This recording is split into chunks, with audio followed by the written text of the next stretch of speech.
So life goes on in the forest and Duryodhana and Karna are very disappointed, their hunt is called off. So they come up with another plan. Duryodhana goes to his father and says, "Father, I think it's time we count our cows." It's part of the pastoral societies because one of the greatest wealth that they have is their cattle. Millions of heads of cattle the Kauravas have, so it can't be obviously kept in one place, it's all over. So once in a way, you have to go and count your cattle. How much wealth do you have? So, you know how the bull got into the stock market. So cows and bulls, they have to go about counting because that's the stock.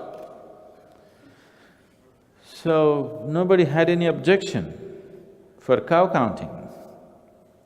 So Duryodhana, Karna, Shakuni, Dushasana, along with their wives and a whole retinue, they prepared cow counting picnic.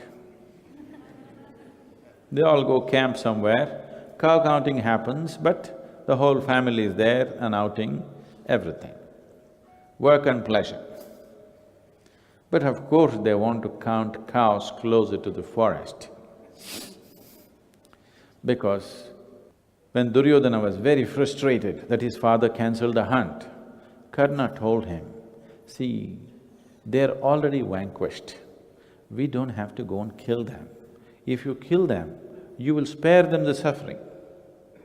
The best thing we can do is, when a man is defeated, the worst thing that can happen to him is the victor, if he can get to strut around him, that is the worst thing. So let's go and strut around. Let's enjoy our victory, let them suffer their defeat. Let's just go visit them, express our sympathies for them and let's enjoy it. Why go kill them?" It looked like a good idea. So that is why this cow counting was thought up. And they went. So they camped in the forest, full retinue, they have everything. Cooks cooking and women are there, children are there, everything happening, music, things going on. It's a picnic come work. So they went and camped not very far from where the Pandavas were. Nakula, who was out in the forest, heard noises, came to the edge of the forest and looked at the Kaurava camp. And he went back and reported. Immediately, Bhima and Arjuna picked up their arms and they said, "They have come to harm us, they have not just come for fun. We have to be alert, or the best thing is we take the offensive, that we go finish them first." Yudhishthira said, "That is not our dharma. We have accepted that we will stay in the forest for 12 years. We will just do that. Our brothers might not have come to attack us. They have not done anything. Why should we assume that they will do this?" So, this camp was going on. In the evening, a Gandharva, whose name was Chitrasena, came there with his retinue of people and a kind of altercation happened between the Kauravas and the Gandharvas. The Gandharvas disarmed the Kauravas in no time, bundled up Duryodhana, Karna, Dushasana, Shakuni, except the women. All the soldiers, they killed a few soldiers, rest of them they all roped them up and put them down there like logs and kicking them around and making fun and eating their food. The news went to the Pandavas that this happened and immediately the four brothers burst out in celebration. This is it. I'm sure they came with an evil intent, they had something on their minds, they got it, it's good. But Yudhishthira said, "This cannot be allowed. They are our brothers. whoever the Gandharva, we must go and fight him because they have shamed our brothers. Bhima was furious. You talking about shame, do you know what is shame in your life? Do you know what is shame? Do you have anything like that in you? You're talking about shame, big arguments, but as an elder brother, he said no. He said, go and release the Kauravas, whoever the Gandharva, fight him. So they went and a fight ensued. Arjuna was like this. This is what Krishna is trying to say later on when he speaks Gita. Arjuna is pure action. Like the way Mahabharata describes his action is, when he went into his action, when the bow and arrow came into his hand, he's like a blur. They say he was like a blur, you couldn't see what his hands were doing. It was so fast and he was so perfect in that action. That is the only fulfillment he knew in his life, that when he starts using the arms, he is there. Otherwise, he is a quiet man. When Duryodhana, Dushasana, Karna, Shakuni and many others, a few of the other brothers, everybody hands and legs bound, lying there, Gandharvas having fun, eating their food, kicking them around. They have no respect for the Kshatriyas because they don't belong to this land. Then Yudhishthira insisted that the brothers should go and save the Kauravas. So Arjuna set for battle with Gandharvas and got into action in such a way that Chitrasena was defeated, and later on Chitrasena became Arjuna's music and dance teacher when he went to Indra's place. And he gave him gifts and went away here because he lost the battle. And just before they went, this is one streak of something else in Yudhishthira. When he insisted they must go and fight, and Bhima was resisting very vehemently, Arjuna also not willing to go, then Yudhishthira said, what great pleasure is there for a man than being magnanimous to his enemy? Go enjoy yourself, why are you guys resisting what I tell you? Then they suddenly realized, yes, this is a great chance, we going and liberating them is going to be good. And they went and then they cut their bonds loose and they looked at them and very magnanimous and nice to them. This was the most horrible moment for Duryodhana. After the Pandavas left, he cried bitterly and he said, I don't want to live anymore. I want to die. And he told Karna, and then he called Dushasana and he said, Duryodhana turned emotionally to Dushasana, my brother, go back to Hastinapura, become king in my place, rule wisely with Karna and Shakuni beside you. Always be a sanctuary to your friends and generous to your Brahmins. Mix justice with mercy when you judge a crime. There is no one better to teach you discernment than our uncle Vidura. You go. I am not coming, I am done with this. With this shame that Pandavas had to come and release my hands bound and legs, they had to come and release me, I cannot live with this shame. Whatever they said, he refused to go back to Hastinapur. He asked all of them to leave and he stayed back alone on the bank of a lake, just sat there like a madman. Then he decided he wants to leave his body and whatever little sadhana he had learned, he crossed his legs and sat down, praying. After a few days and he lost, his body started decimating, then a demon appeared. She was She was taller than the palm trees. She came and said in a booming voice, Narakasura's spirit has entered Karna, so you don't bother. Whichever way, one day Karna will kill Arjuna. Once he heard this, suddenly enthusiasm to live came back in him. He sent word for people and then he went back to Hastinapur. It was more than a month that he remained there like a wild animal, not knowing what to do, raging around in the forest, screaming, yelling, wanting to die, not knowing how. When they were in Indraprastha, a situation happened. Yudhishthira was the king and there were four brothers assisting him and creating a very able and even rule. One day when Arjuna was outside, unarmed, a Brahmana came screaming and said, "Thieves came and stole my cows. Please do something. It is the duty of a Kshatriya to protect a citizen like… helpless citizen like me." Immediately, Arjuna ran into the palace to pick up his bow and arrow, his bow and the sheath of arrows that he had kept. He could not find it in its usual place, so he ran all over, looking for it.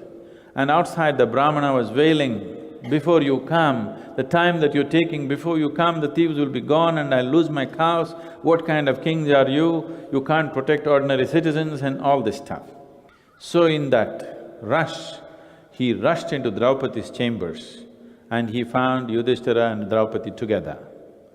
And he looked away, picked up his bow and arrow and ran out and got the cows for the Brahmana, came back and he said, "As the arrangement was, I have broken it, I'm going away." So he went away for a year in exile. In his exile, it's self-imposed. Yudhishthira said, "It's not necessary, you did not do it intentionally, it doesn't matter, I will pardon that, it's not needed." But Arjuna said, "No, all of us have taken this, I will go." And 1 year he went away from the kingdom and like a wandering mendicant, he just wandered alone across the country. He traveled across, he came to South India, went back up Gujarat and back. So along the way, many things happened.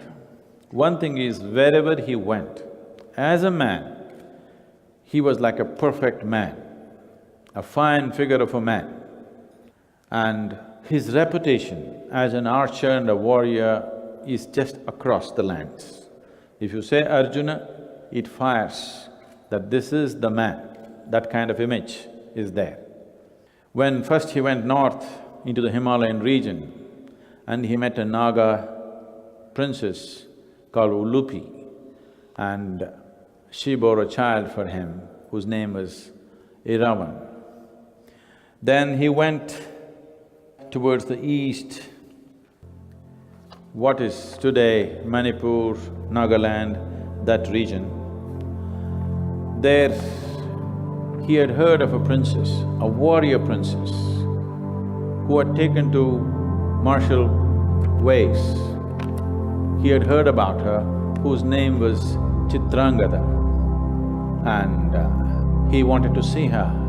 And even before he saw her, he was kind of in love with her because he had heard so much about her skills in the battlefield.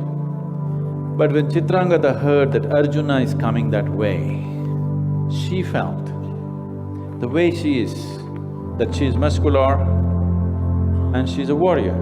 She's not like how a woman should be. She has never seen Arjuna and she thought Arjuna must be used to seeing the most beautiful woman, but I am like this.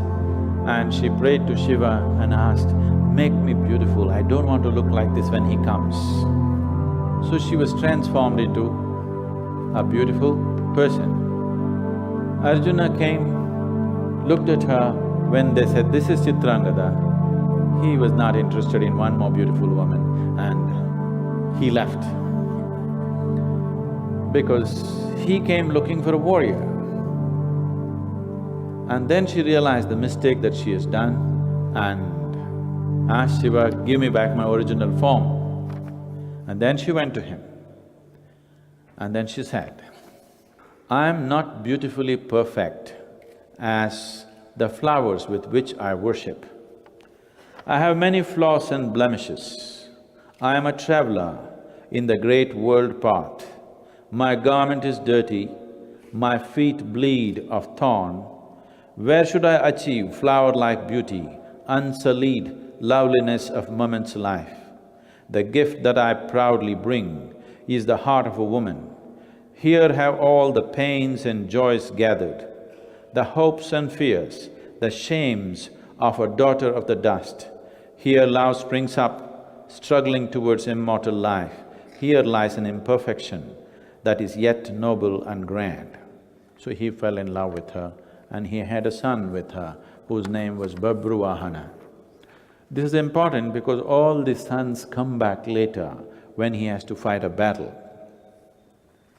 And then he came south, went up. By now, he had long dreadlocks and he looked like a mendicant. He went towards Dwaraka and stayed in Prabhasa. He sent word to Krishna and Krishna came to see him. And Arjuna was staying in a cave in Prabhasa. And they kind of bonded and they spent some time together, and his 1 year was coming to an end. In a month and a half, he has to go back to Indraprastha. Krishna's sister, Subhadra, was in love with Arjuna without having ever seen him. But Balarama, Krishna's brother, had promised Duryodhana, who was his disciple in mace fighting. Balarama was the teacher of mace fighting for Bhima and Duryodhana was his favorite disciple, not Bhima. So he promised Subhadra in marriage to Duryodhana. But Krishna did not want Subhadra to be married to Duryodhana then because it'll become difficult tomorrow when the battle comes. That your sister is married, that obligation will stop you from doing many things that you need to do. So he kind of kindled this further and he told Subhadra to fall sick and she promptly fell sick. Young women are able to do that. On his request, she fell sick. Devaki got very worried that the girl is sick and seems to be struggling.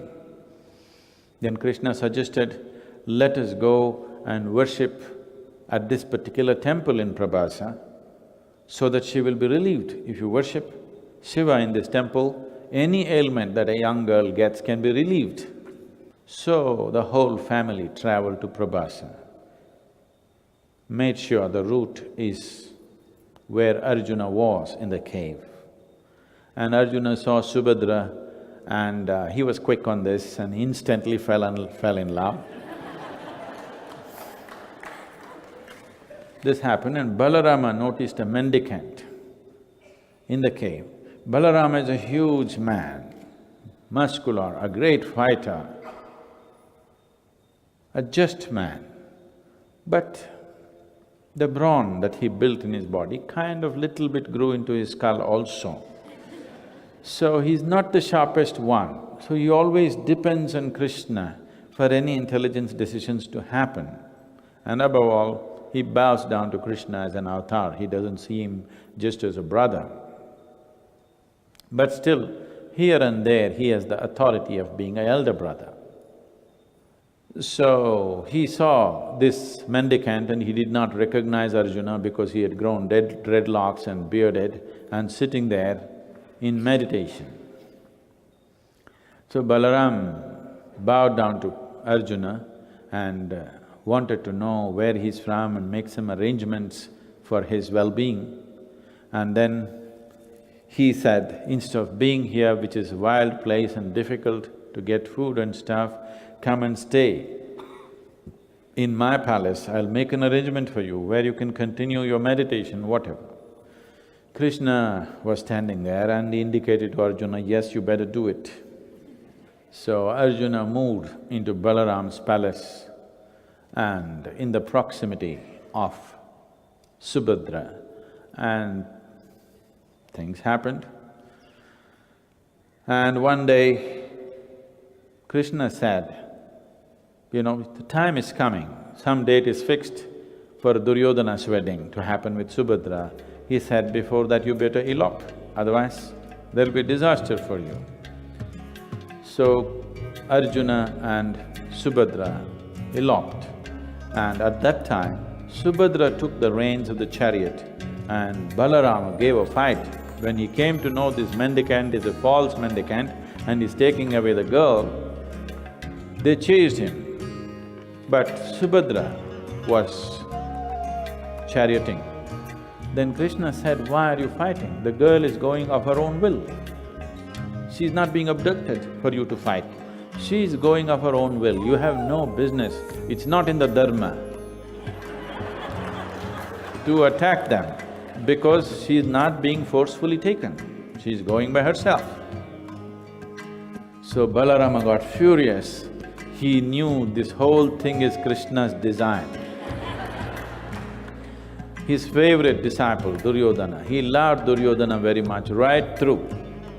Right till the very end, he always sided with Duryodhana, but because Krishna was on this side, he couldn't do anything and he just went away from situations rather than participating in situations. So, he gathered 3 wives and with Subhadra, he took her back to Indraprastha. But Draupadi had put a rule that you can marry as many as you want outside, but nobody comes into this palace. But this is a different case. This is Krishna's sister. So, Arjuna did not know how to face Draupadi after 1 year to come back home with a new wife. So he sent her by herself. She went like a milkmaid and pleased Draupadi in many ways, and Draupadi said, and she expressed that she is in danger, that there are people wanting to hurt her. She said, don't you worry, you will always be under my care, you stay here in the palace. After that, it was revealed to her that she is married to Arjuna. And when she came to know it is Krishna's sister, she kind of quelled her stuff. So why I'm saying this is, Arjuna was considered as, in terms of masculinity, in terms of being macho, Bhima is a different kind. Bhima is a huge man, you know. He's also very, very masculine and big and everything, but too big. He's not the hero kind, he's the hero's assistant kind, you know. So, Arjuna was that kind of personality. Here, there's a little poem on Arjuna. Arjuna, unwavering aim turns into your main game. The quiet warrior, a deadly force, strong of body and mind, weak of vanity and whim. Enjoined with a god becomes destiny's tool, but nobody's fool. A man, all man.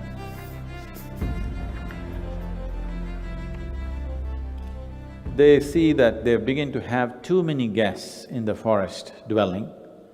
Everybody came to know there is food and there are Pandavas, so people started visiting in big numbers. So they felt this is not even feeling like a jungle, this is looking like an ill-equipped palace.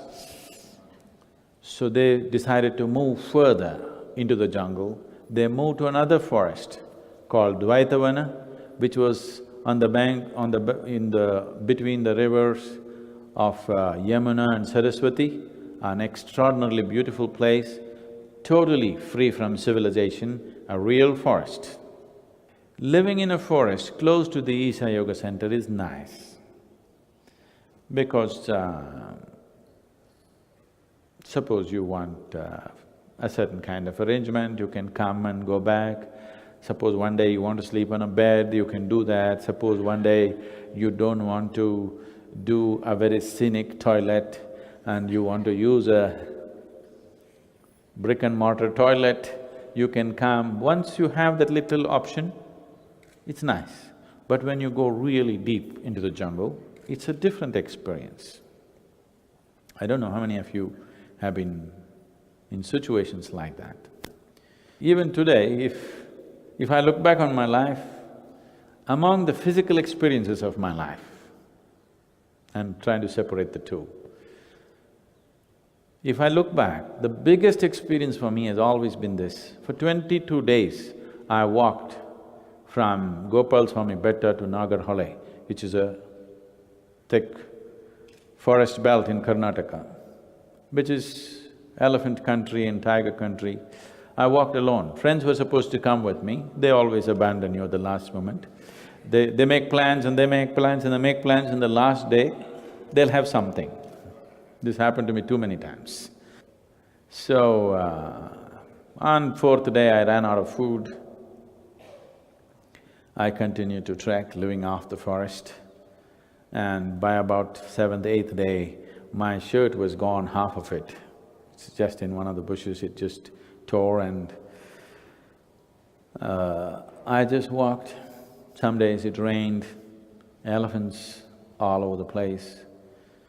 Tigers, I did not visually see, but when I sat on trees near water holes, I knew they were swimming in the water, they were grunting and they were doing things. It was too dark and misty for me to see. So I walked 22 days alone by myself. No, not even a matchbox. My matchbox went away with rain, and no torch, nothing, just like that, just living off the forest.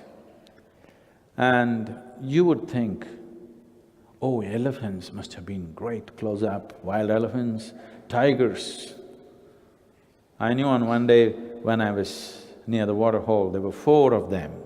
I can vaguely see them, but I can't see them. It's too misty. You would think that, but no. The biggest experience of being in the jungle is the insects. Once the light goes down, wham, it'll start. Oh my God, it's something else. You won't believe it. Western Ghats, if you just stay there completely away, no lights, nothing, if you just stay by yourself, the insect population, oof, and it'll be going on like this. At that given moment, chuck, it'll stop and somebody else will start off. Another kind of… really, every day exactly at that time, their watches are better than ours. And when I came out, this whole insect thing was the biggest experience. Not the tigers, not the bears, not the elephants, not the mountains, not the trees, it's the insects.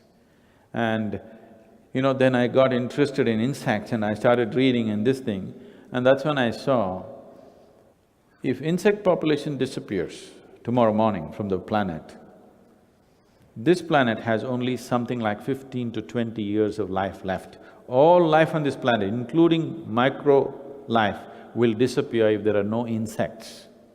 The worms are even more important. If worms go away, within 8 years' time, life on this planet will end. But if you and me all disappear, human beings disappear, the planet will do great. So, they moved into a much thicker range. Once they moved into a much thicker range, once the little comfort of people coming every day and bringing this and that, they're bringing gifts, they're doing things, some support was there, once that went away, Draupadi went into a depression. She went into a period of depression, and when she goes into depression, you better not be around because she will make sure everybody is in a deeper pit than herself. And she gave hell to Yudhishthira. She taunted him, she abused him, she really harassed him in every possible way. And whatever she does, Bhima will reverberate with the same thing, and he also added. She kind of, in many ways, continuously along the way, she had Bhima around her little finger. Whenever she wanted something done and she knows Yudhishthira won't do it, and the other brothers won't do it without his permission. The other brothers are made in such a way that unless Yudhishthira says so, they won't take a single step in anything. That's their vow. But Bhima is so fond of her that he will discard the instructions and do something for her always. Many times, this put all the 5 or 6 into great risk, but whenever it was needed, she acted and it worked out in the end. That's different. So Bhima and the Draupadi started working on Yudhishthira. Yudhishthira just kept quiet.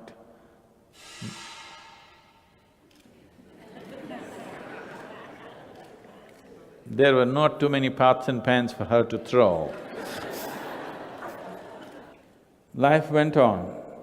They were trying to make Yudhishthira despondent. They wanted him to get somehow angry and gather an army and ride on Hastinapur. Yudhishthira said, no matter what, if this is the way you feel, even if it comes to that you will leave me and go, I will not break my word. I said I will go for 12 years and I go for 12 years, that's all. So that kind of settled it, and she worked herself out of depression. And many incidents happened in these 12 years. One of the most important thing was, after about 6 years of living in the forest, Arjuna decided that he will go out and equip himself for the coming war, because they had no illusions, except Yudhishthira, who still had trust in the Kauravas. They had no illusions that it'll anyway come to war. They know when they get back, Duryodhana will not keep his word, Duryodhana will not give back what he's supposed to give back to them. So Arjuna said, I want to go and do sadhana to acquire astras. Astras means empowered weaponry or empowered arrows, more like that, more like arrows, empowered with certain occult powers that… against which there will be very little opposition. So he went acquiring astras. He worshipped Varuna and got Varunastra. And various other gods and sages he met and got blessings and astras like this. He went about gathering from place to place. But his aim was to get Pashupatastra from Shiva himself. So he went into Himalayas and prayed for Shiva. Trying to please Shiva, he sat in meditation.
One day, after many days of sitting, he was very hungry and he heard the grunt of a wild boar. He opened his eyes and he saw a boar. So he picked up his bow and arrow and effortlessly shot the boar. And then he got up and went close to the boar. To his amazement, he saw there were two arrows. Who shot the other arrow? Then a tribal man came along with his tribal wife, and he said, "Who are you, sitting here like a sage but carrying a bow and arrow? This doesn't make sense. Anyway, I shot this boar first. Look at this is my arrow. It is my arrow which has gone into the heart of the boar, this is mine." Arjuna said, "How dare you even…" Arjuna has this problem that he is high-born, he's a Kshatriya, and he believes he is the greatest archer. This vanity was a big problem. This was one big problem within himself always, that always he thinks he's better than everybody else. In case he sees somebody better than him, you saw what happened to Ekalavya. So, this is his worst streak in him. Everything else is absolutely noble in this man, but this is his worst streak. Nobody should be better than him. He's competitive. If somebody is better than him, he will somehow want to get better, even if it has to be removal of a thumb for somebody else or even a head. Now he got into a kind of a altercation with this man, and they said, "Let's duel." He tried to duel with him, got nowhere. Then they decided to wrestle. They wrestled, and the tribal man was more than a match for him and got him down. Then, not knowing what to do, whatever he got hold of, he tried to throw that at him. In that effort, he plucked a flowering plant and threw it at him. It went and hit the tribal person and he kind of receded. Then he knew if he comes back again, he has nothing to defend himself. Then he was worshipping a linga and doing his sadhana. He bowed down to the linga and said, "Give me strength, Mahadeva, after all I'm sitting here in anticipation of you. And who is this wild man from the forest comes and he is putting me to shame?" And he put a flower on the linga and turned back, and he saw that flower was on top of the tribal's head. Then he knew who it is and he fell down at his feet, and Shiva came back in his form, pleased with him, and gave him the Pashupatastra. This Pashupatastra is the most powerful weapon of the day. With this, he knew he could win the war. And at that same time, Indra, his father, came. Here there is some fantastic description of a spacecraft which is unbelievable. They're describing it just like as we have seen in the Hollywood movies, and the description is 5,000 years old. Then Indra says, "Come in my craft," and takes Arjuna in his craft and takes him to his place, which is Amaravati. And he spends time there. This whole period, from the time he left his brothers and this sadhana that he did, he got astras from Varuna, Yama, Shiva, and now he's with his father. He was very, very happy for the first time to spend a little time with his father, and his father was very proud of who he is, and they spent time together, they fought battles together, and after a certain amount of time, he was to return. There was an Apsara in Indra's kingdom, her name is Urvashi. They are not human, they are known as Devas. An Apsara is the female version of the Deva there. And she's generally described in the Indian literature as the most beautiful feminine thing anywhere in creation. So, there is a history. We were talking about Urvashi way back. When Pururava was the emperor, you know that woman who had goats as pet and she put a condition on the emperor. So that is Urvashi who came down with a certain purpose. and was the wife of King Pururava, who in the lineage, in a way, is a forefather of Arjuna. And Urvashi saw Arjuna and she desired him and she came to him as a woman. Arjuna bowed down to her and he said, "As beautiful as you are, I see you as my mother because you are Pururava's wife. So, I cannot see you as a woman, I see you as my mother." She got insulted by this. She said, "These morals that you're talking about is for the humans. I am not a human being, so it doesn't matter." But he says, "I am human, so it matters to me, and I bow down to you as a mother." She got insulted by this and she cursed him, "May you become a eunuch, because I have come to you as a woman, as a man, you have refused me, so you become a eunuch." So, Arjuna was heartbroken, the macho man, cursed to be a eunuch. Then he went to Indra and pleaded. By then, he stayed there, for the period that he stayed there, Indra asked him to learn dance and music because Gandharvas were the best dancers and musicians. So he got himself a teacher called Chitrasena who taught him dance and music. And initially he thought, "I am a warrior, why should I learn dance and music?" Indra told him, "Someday it'll be useful for you. There's nothing wrong in learning dance and music and you will be a better warrior with a song in your heart and little dance in your feet." So Arjuna became an accomplished dancer and singer in the meantime, and he was completely distressed when he went to Indra. Indra pleaded with Urvashi and she reduced the curse to 1 year. Okay, for 1 year, you be a eunuch. Now, the 12-year period was coming to a close and Arjuna is yet to come back. By now, the four brothers were little distressed. They have no news of him for over 5 years now. So they came in search of him, the whole family, up to Himalayas and stayed in a hermitage in Himalayas, waiting for Arjuna or to hear some news about him.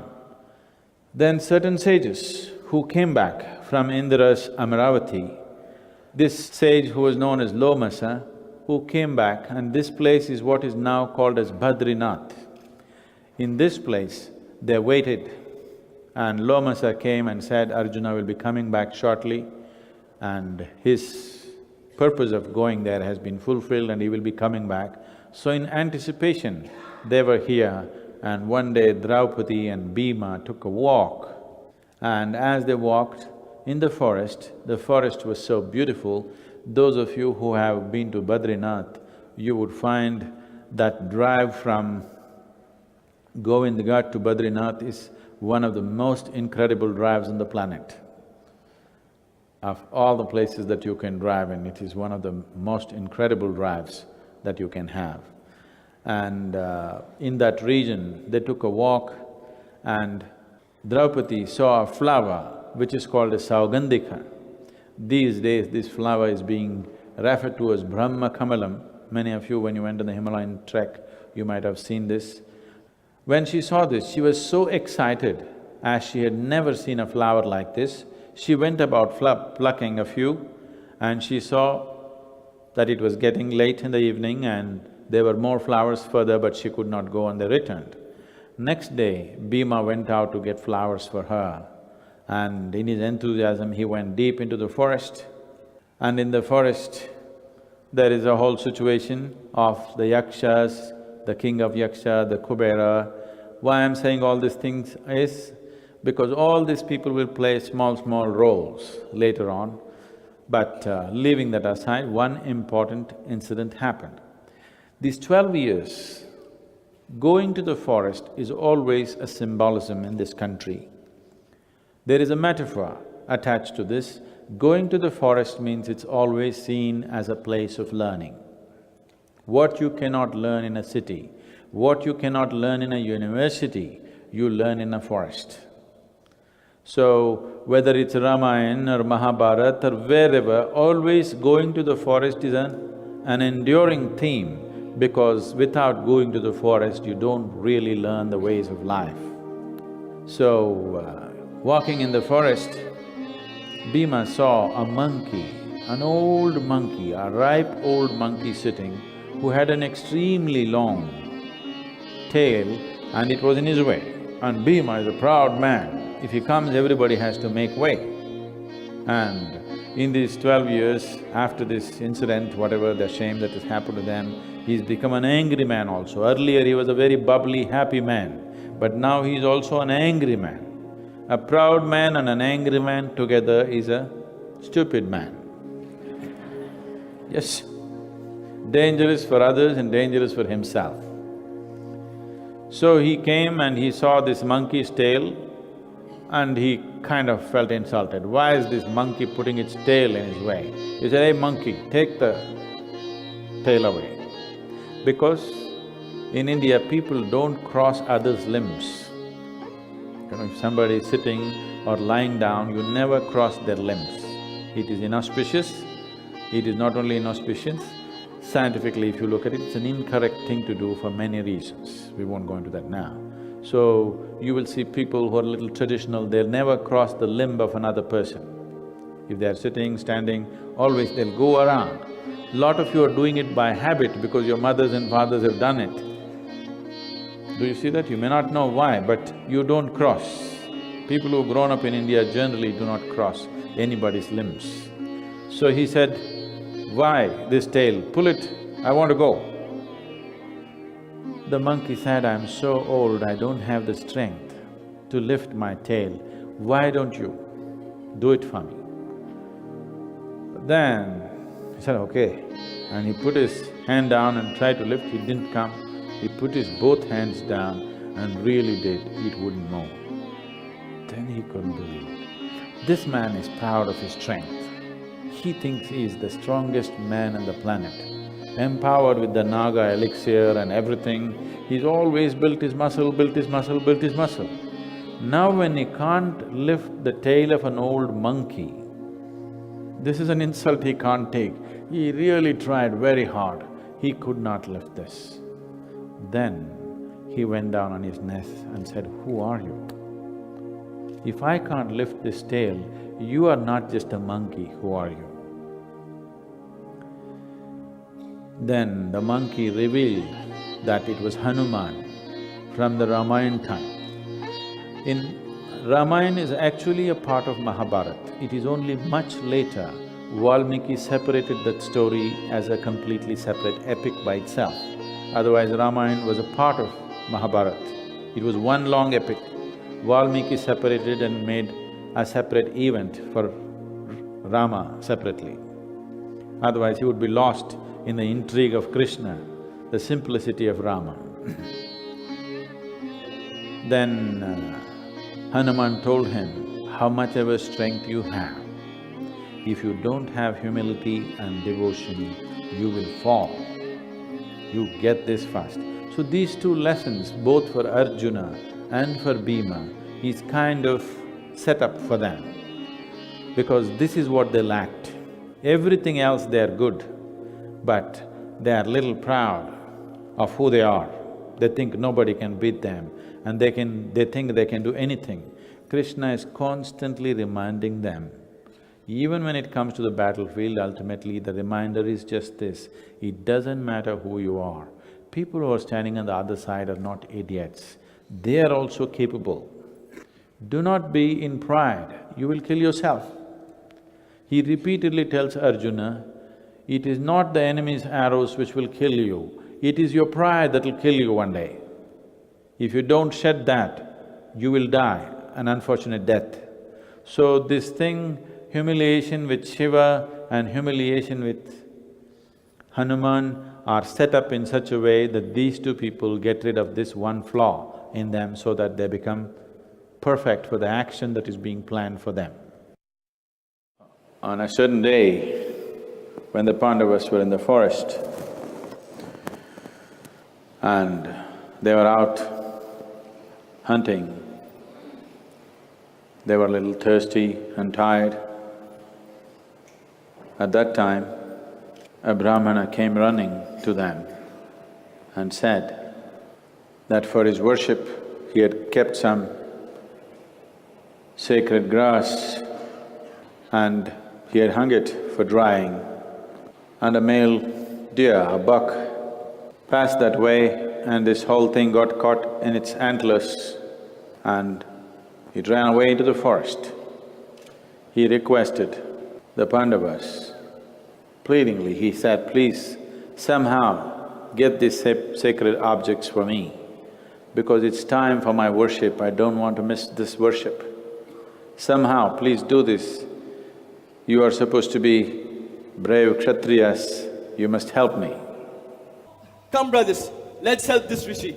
Bhima, Nakula, go in that direction. Arjuna, Sahadeva, head in this direction.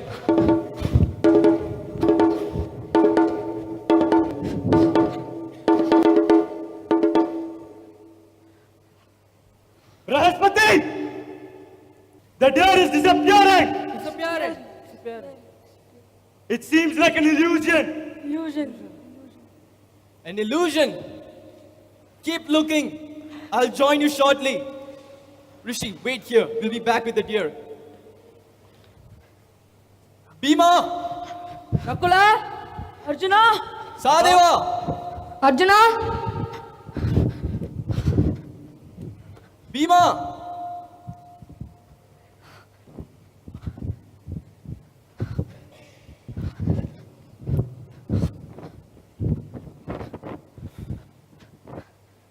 Anna, it all appears strange. Where's the Rishi Muni? Where's the deer? Yes, it's mysterious. Yes, Anna. We're exhausted. We've looked for the deer everywhere. My throat is parched. If only we had some water. Nakula, go look for some water. As you say, Anna.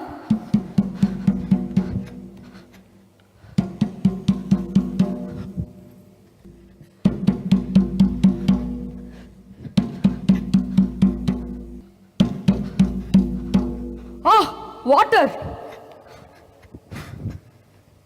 Don't drink from this water before you answer my questions. Not before answering my questions. It's all an illusion. Let me quench my thirst. Ah! Where is Nakula?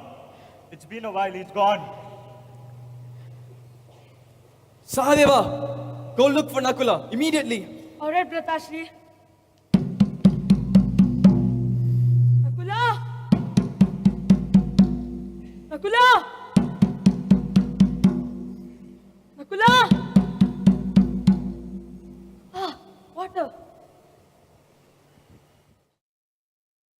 Wait. Do not drink from this water before answering my questions.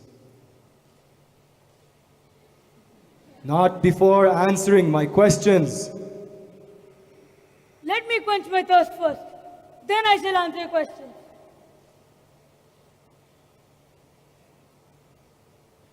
Ah! Anna!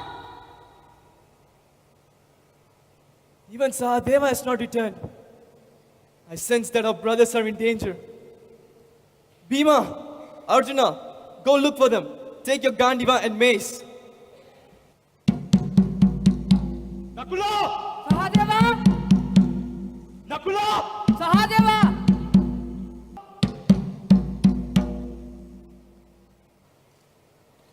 Arjuna! Water! Wait. Do not drink from this water before answering my questions. Who are you? Show yourself! Leave it, Arjuna. Let's drink the water.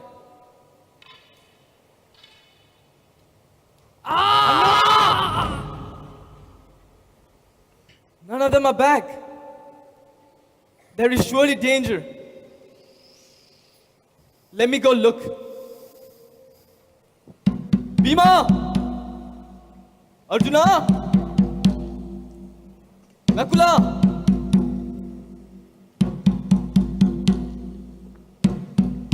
Sahadeva!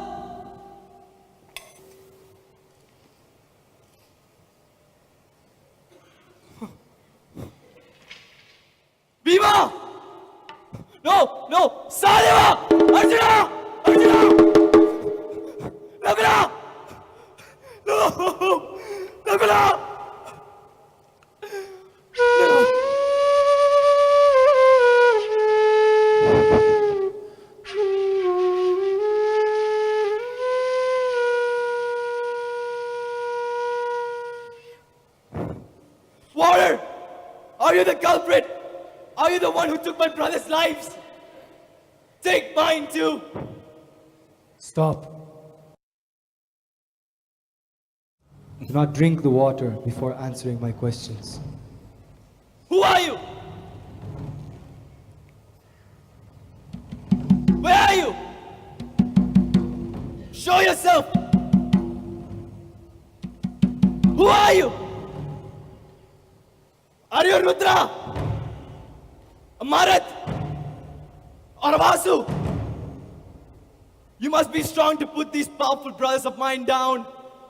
Your feat is remarkable. Who are you?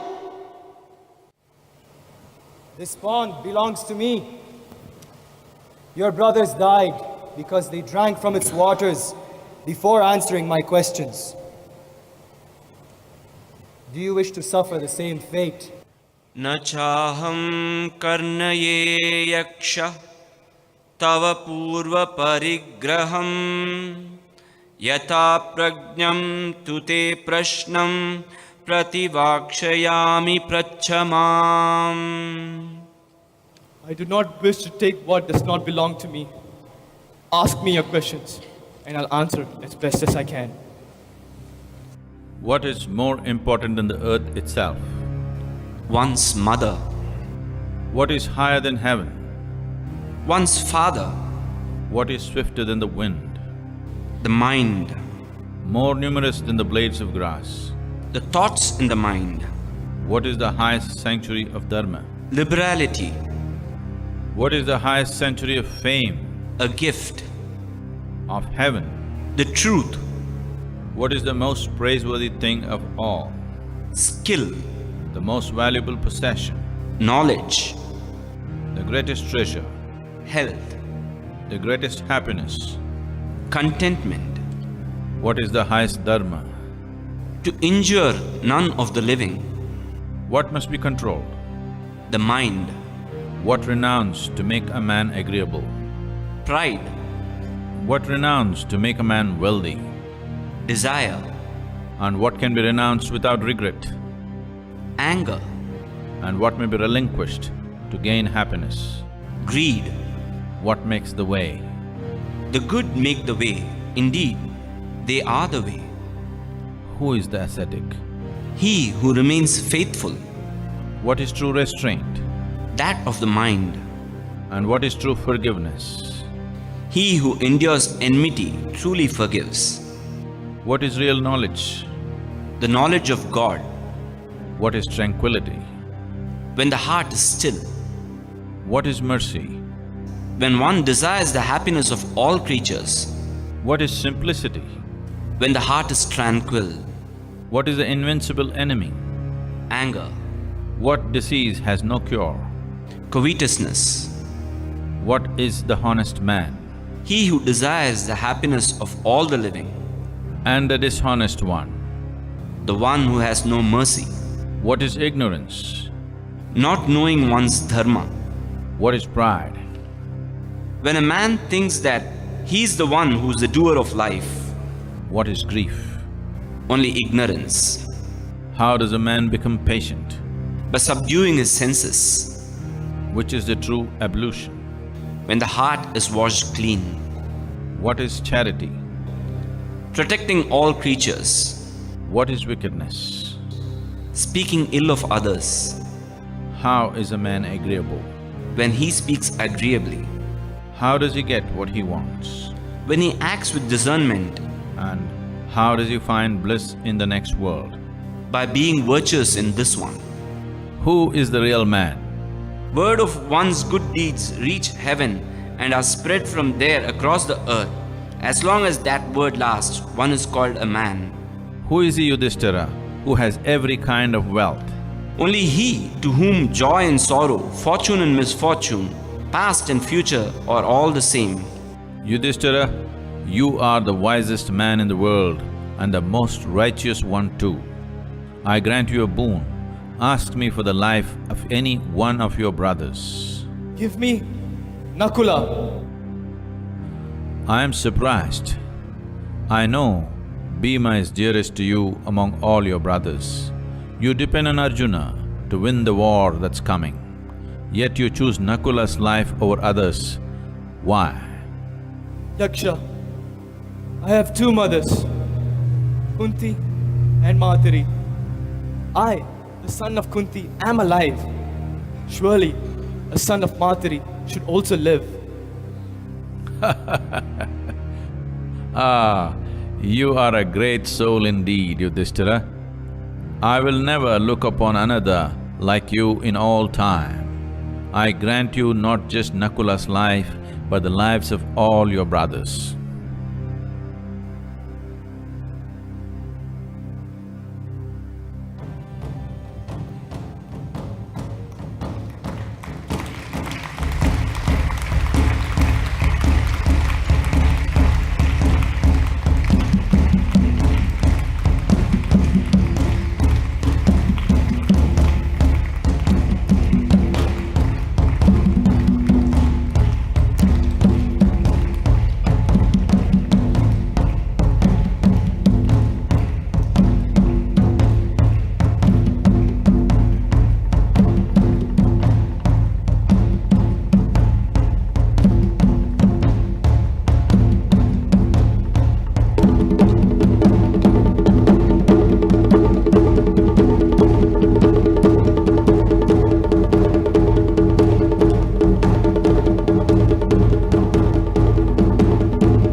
When the brothers went one after another,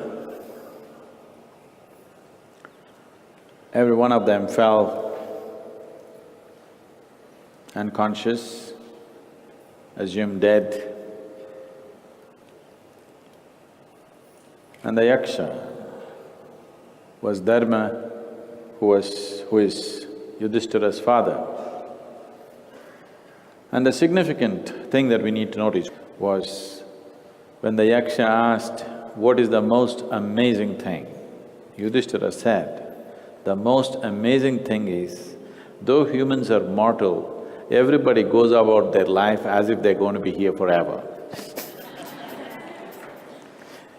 Everybody's going to die, but somehow it's so amazing that everybody walks around as if death doesn't exist for them. That's the most amazing thing, isn't it? So, the significant aspect of this encounter with Yaksha is when Yudhishthira fell into the temptation of putting his brothers on the stake when they were playing the game of dice, he put Nakula and Sahadeva first, who are his stepbrothers. Somewhere in his mind, he was ready to lose them, not his own brothers. Living in the forest, that's the difference it made for him. That here, when it came to saving their lives, he chose Nakula. He said, "One of Kunti's sons, it is me, I am here. One of Madri's sons also should live." So that wisdom blossomed in him, living in the forest. That is the main thing this story, this incident is trying to convey. How each one of them, they transformed themselves by living in the forest. So forest or this 12 years of forest is not a curse. It made them into much better human beings to later on become much better kings. Because this is all Krishna's game plan, the essential message is, this is also part of Mahabharat, but now it's been separated because the story was too long. There is a story of Ashtavakra. So Ashtavakra's father was a scholar in the king's court, and one day he was reading and practicing the scripture as to how to interpret it, and his wife was pregnant. And as he made interpretations, somebody said, "That's not it, no, you're wrong." He looked around, who is that? Nobody. Again he said something about the scripture.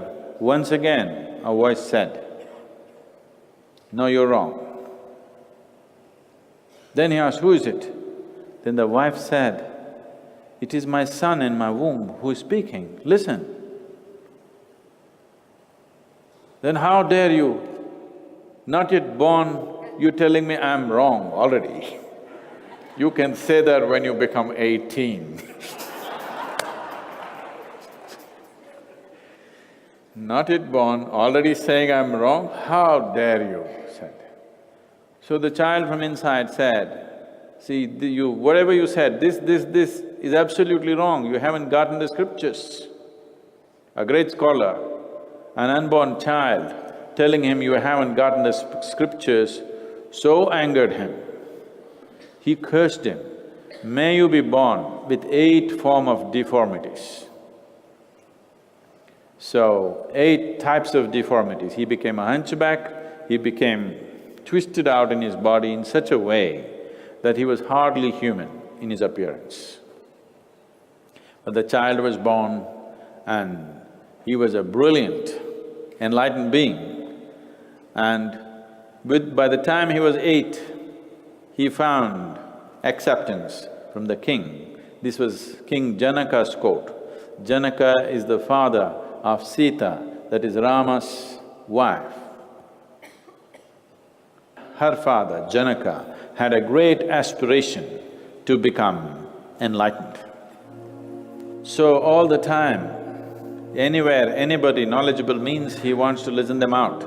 So he accumulated a huge number of scholars, but nobody could see him through. At the age of 8, Ashtavakra so impressed him that Janaka decided to become Ashtavakra's disciple. Ashtavakra told him, "This is not the place to teach you." He said, "Anything, please." Wearing king's robes and crown and everything in the glory of the palace, he said, "Teach me anything, I'm willing to do anything." Then Ashtavakra said, "The ambience is not right. You're a king here, with all these things you will not understand what I have to say." And Ashtavakra withdrew into the forest and he said, "After a certain period of time, you come looking for me, we'll see." King Janaka, in great seeking, went after Ashtavakra, searching in the forest. And then, after much search, he found Ashtavakra sitting under a tree. Janaka was sitting on a horse. So, he wanted to get down and bow down to Ashtavakra. He took one leg off the stirrup and raised it in that position. Ashtavakra said, "Stop."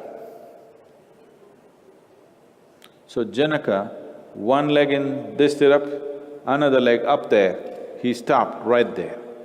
He said, "Just stop." He made them stay, he just stopped him right there. In that position, he got enlightened. This is the first Zen, 8,000, 9,000 years ago. This is the first act of Zen. So, just he caught him by surprise and broke whatever is stopping him from knowing that. So he just caught him in that uncomfortable position. In the comfort of being a king, he wouldn't have gotten. In the discomfort of that position, he got it.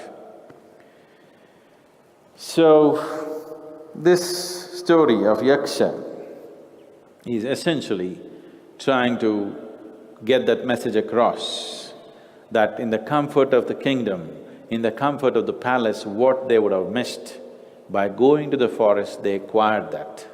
And they became much better men, each one of them facing these different situations. Yudhishthira with the Yaksha, Arjuna with Shiva, Bhima with Hanuman, all these incidents and many more like this which happened, essentially made them come out with much more wisdom, balanced, unprejudiced approach to life.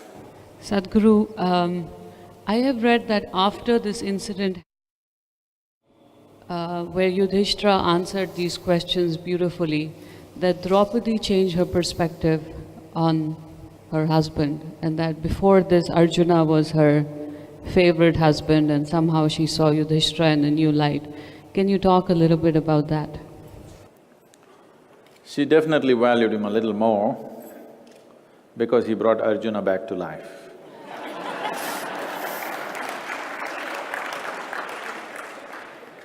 But her bias in favor of Arjuna never really changed, maybe yielded a little more, because she essentially married Arjuna. The others came, 1+2 kind. If you buy one, you get one free. Unfortunately, it happened that way. But essentially she married only Arjuna. And all along, when she discovered, or it is not that she discovered, though you know it, it gets rubbed into you in so many ways as life goes by, is that Arjuna, though he's a phenomenal human being by himself, without his brother's instructions, he won't take an extra breath. He's that obedient. That obedience always angered her. After this incident, it kind of lowered a few percentage points, because one thing is he brought them back to life, another thing is he exhibited a different dimension of intelligence which none of others had. It doesn't matter what may impress you in the beginning, ultimately it is the intelligence which wins over in life, isn't it? Isn't it so? In initial phases, so many things may matter, but ultimately, how intelligently a situation evolves around you is what really matters for a human being, because that is the nature of the Creator. A flower is blossoming, it may be beautiful, but look at the intelligence of it. It knows when to blossom, what to do, how much to throw out, what not to do, everything. It never takes instructions from anybody, everything is known, isn't it? You can see the beauty, you can write poems on it, you can sing about it, you can dance around it, but the real thing is the intelligence behind it, isn't it? So, because that is the nature of the Creator, that is the nature of every creature too. Because of that, it doesn't matter on the surface what impresses you. Ultimately, it is the fundamental intelligence of the existence, the creation and the Creator which really grabs your attention in the end. If you start in the beginning itself, you would be better off in the end. Otherwise, you will spend life in distractions, not in fulfilling the dimension of who you are. I just want to ask, is there any significance to the duration of the exile? Because you also mentioned that Pandavas were exiled for 12 years and Ram was also exiled for 12 years.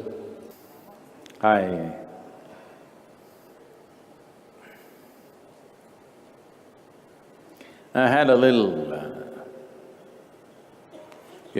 somebody took a picture of this poster and sent it to me long back. I had it with me for a very long time, and somewhere in all these travels it got lost.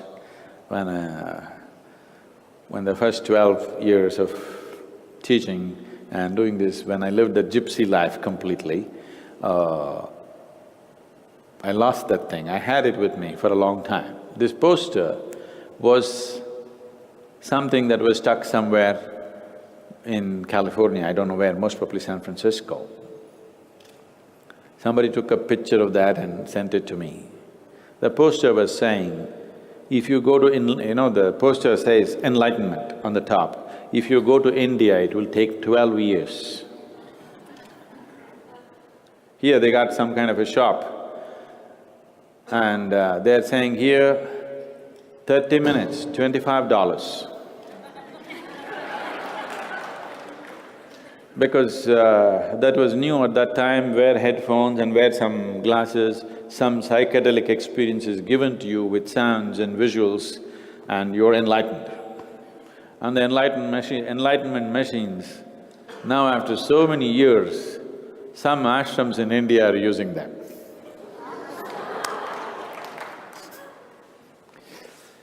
So you know, at one time what was being referred to as fast food is now being referred to as junk food. It took a while for people to realize what is fast is junk. Took some time. So it took some time for people to realize fast food means it gets you fast to the grave.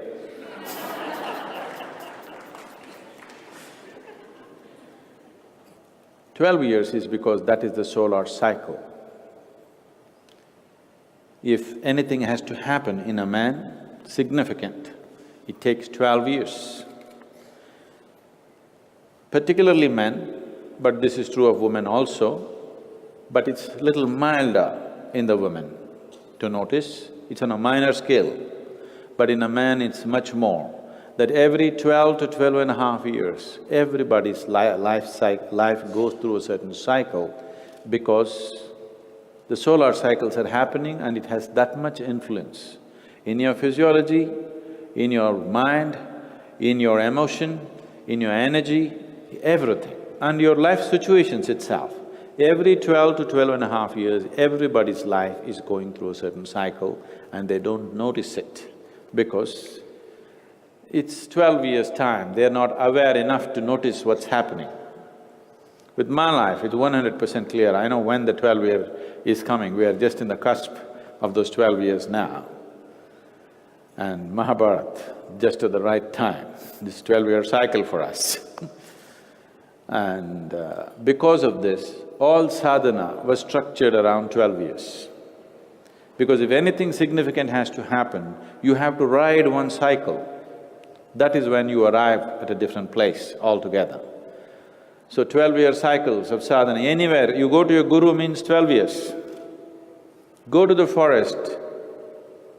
It is only now people are trying to understand or understanding going to the forest is a punishment. Going to the forest is not a punishment. Going to the forest is a learning. So it's again 12 years. So little more than 12 years. Just to ensure you didn't miss the cycle. So for this, it is 12 years plus one more year, 13 years, making sure you get the point.